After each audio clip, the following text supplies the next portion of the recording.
1988 পরেই এই ডিস্ট্রিক্টের জেলা হাসপাতালে রূপান্তরিত করা হয়েছিল। ত্রিপুরার কোনো আগরতলার বাদে কোনো হাসপাতাল জেলা হাসপাতাল ছিল না, সবগুলি মহকুমা হাসপাতাল ছিল।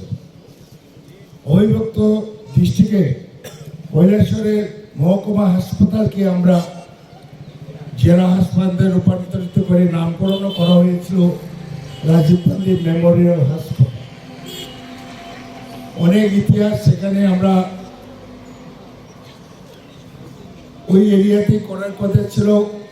পরবর্তী সময় তপন চক্রবর্তী বামফ্রন্ট তাদের চিন্তাধারার সঙ্গে আমাদের চিন্তাধারা মিলবে, যেখানে ঘনবসতি বসবাস করবে, মানুষ বসবাস করবে, সেখানে পরিষেবার সুযোগ আগে দিতে হবে। ও যেখানে পরিষেবা নেই, মানুষ নেই, কম বসবাস করে, সেখানে কম দিলেও চলে। আজকে ত্রিপুরার রাজধানী আগরতলার পরে কোনো জেলায় কোনো আইসিও নেই। কিছুদিন আগে কৈলাসহরে একটা লোক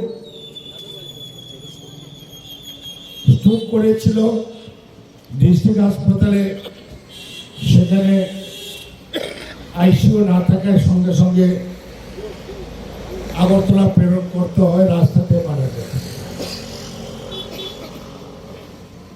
স্বাস্থ্য পরিষেবার জন্য রাজ্য সরকারের বাজেটের অভাব নেই, টাকার অভাব নেই, কিন্তু সঠিকভাবে এটা খরচ করার মানসিকতা দরকার।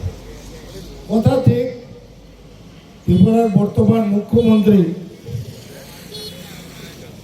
উনি কাজের চাপে রয়েছে,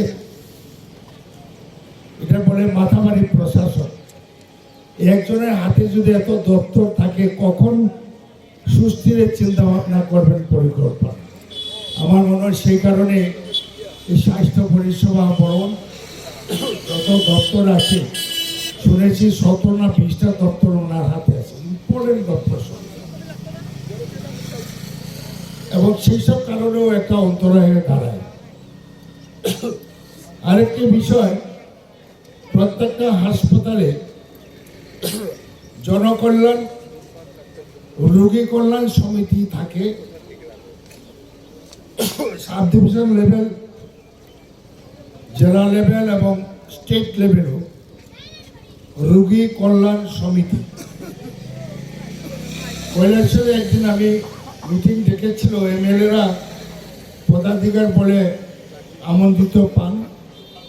আমি নিজে সময় মতন হাজির হয়েছি, কিন্তু যারা এই কমিটির চেয়ারম্যান, অন্যান্য কর্মকর্তায় 1 ঘন্টা ধরে দেখাই পাওয়া যায়। পরে আমি চলে এসেছি সিগনেচার করে।